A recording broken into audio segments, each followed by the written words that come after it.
नमस्कार किसान भाइयों। स्वागत है आपका अपने YouTube channel Dharmendra crop protection में। और मैं आपका भाई धर्मेंद्र कुशवाहा आप सभी का बहुत बहुत स्वागत करता हूं।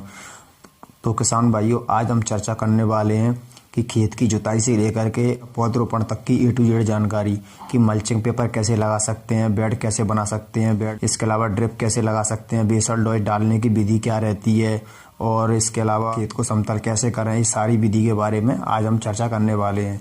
तो किसान भाइयों, जो मेरे यूट्यूब चैनल पर पहली बार हैं तो दोस्तों अभी मेरा आपसे निवेदन है कि सबसे पहले तो मेरे चैनल को सब्सक्राइब कर लें और वीडियो को अंत तक ज़रूर देखें, क्योंकि जब तक आप वीडियो को अंत तक नहीं देखोगे तो आपको कुछ भी समझ में आने वाला नहीं है। क्योंकि आज मैं जो वीडियो बनाने जा रहा हूँ यूट्यूब के इतिहास में पहली ऐसी वीडियो होगी जो आज तक आपने कहीं नहीं देखी होगी किसी भी यूट्यूब चैनल पर। और चलिए दोस्तों शुरू करते हैं। तो किसान भाइयों, सबसे पहले मैं आपको बताना चाहता हूँ कि जो किसान भाई चाहे वो गर्मी की फसल करते हो, चाहे सर्दी की करते हो, चाहे बसंत ऋतु की खेती करते हो, जो किसान भाई ड्रिप या मल्चिंग पेपर के माध्यम से खेती करना चाहते हैं उनके लिए ये वीडियो बहुत महत्वपूर्ण है कि आप जुताई से लेकर के पौधे रोपाई तक आपको क्या क्या करना है जिसकी वजह से पैदावार बहुत अच्छी निकल सके। बहुत सारे किसान भाई बेड ठीक तरीके से नहीं बना पाते हैं या मल्चिंग पेपर तरीके से प्रॉपर नहीं डाल पाते हैं या तो ड्रिप को अच्छे तरीके से नहीं लगा पाते हैं।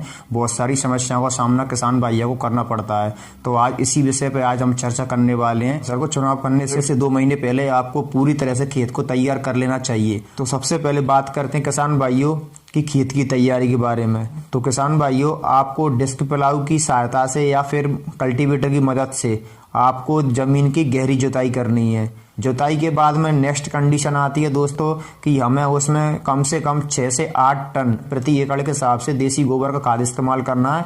और उस खाद को मिक्स करने के लिए या तो आप फेरो का इस्तेमाल कर सकते हो या फिर आप उसमें रोटावेटर का इस्तेमाल कर सकते हो, जिसकी विधि से पूरी तरह से आप खाद को अंदर मिट्टी में मिक्स कर सकते हो। किसान भाइयों, गहरी जुताई करने के बाद में फिर उसके बाद में आपको मिट्टी के जो डेले रहते हैं, बड़े बड़े डेले रहते हैं मिट्टी के, उनको भुरभुरा करने के लिए आपको रोटावेटर की मदद लेना है। रोटावेटर की मदद से आपको मिट्टी को भुरभुरा करना है। भुरभुरा इस तरीके से करना है कि उसमें कहीं भी मिट्टी के डेले बाकी ना रहें, शेष ना रहें, अच्छे से उसको समतल करना है। फसल लगाना चाहते हो, वो फसल कितने समय पहले लगाना चाहते हो, उसमें 1 से 1.5 महीने बाद खेती करना चाहते हो तो आप समतल और पाटा लगा करके खेत को छोड़ दें। या फिर यदि आप जल्दी क्रॉप लगाना चाहते हो, ट्रांसप्लांट करना चाहते हो, तो आपको 10 से 15 दिन के अंदर में ही ये सारी प्रोसेस करनी है। पाटा लगाकर समतल करने के बाद में बात करते हैं कि बेड मेकर की मदद से आपको बेड बनाना है।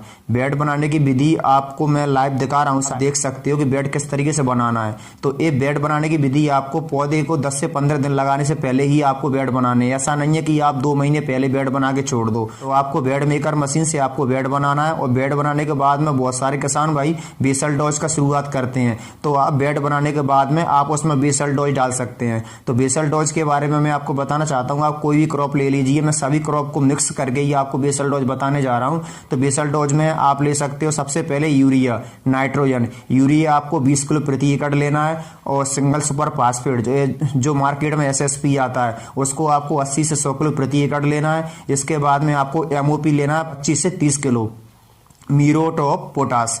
इसके साथ में किसान भाइयों, मिट्टी में कुछ फफूंदी जनित रोग रहते हैं, उसके लिए आपको कार्बेंडाजिम मैंगोजेब या फिर कार्बेंडाजिम या फिर थाइप्रेट मिताल, तीनों में से किसी एक का आपको फंगीसाइड का इस्तेमाल करना है 500 ग्राम प्रति एकड़ के हिसाब से। साथ में किसान भाइयों, कुछ मिट्टी से लगने वाले कीट रहते हैं जैसे कि दीमक जैसे या व्हाइट ग्रब रहता है, तो उसके लिए आपको क्लोरोपारीपास 10% 5 किलो प्रति एकड़ या फिर पिप्रोनिल 5 किलो प्रति एकड़ के हिसाब से आपको इस्तेमाल करना है। अब दोस्तों बात करते हैं कि इसके साथ में कुछ जड़ों की वृद्धि के लिए भी होना चाहिए। तो जड़ों की वृद्धि के लिए आपको ह्यूमिक एसिड ले सकते हो आप 500 ग्राम प्रति एकड़, या फिर आप माइकोराजा 5 किलो प्रति एकड़ के हिसाब से इस्तेमाल कर सकते हो। इन सभी को मिला करके आप मिक्स करके, और जब आप बेड बनाते हो तो बेड बनाने के तुरंत बाद आप इसको डाल देना है। और जैसे बेड बनाने के बाद आप इसको डाल देते हो, डालने के बाद में फिर आपको रोलर की मदद से बेड़ों को समतल करना है ताकि बेड़ों की ऊंचाई नीचाई ना रहे। आपको एक समान बेड बनाना है तो उसके लिए आपको रोलर का इस्तेमाल करना है।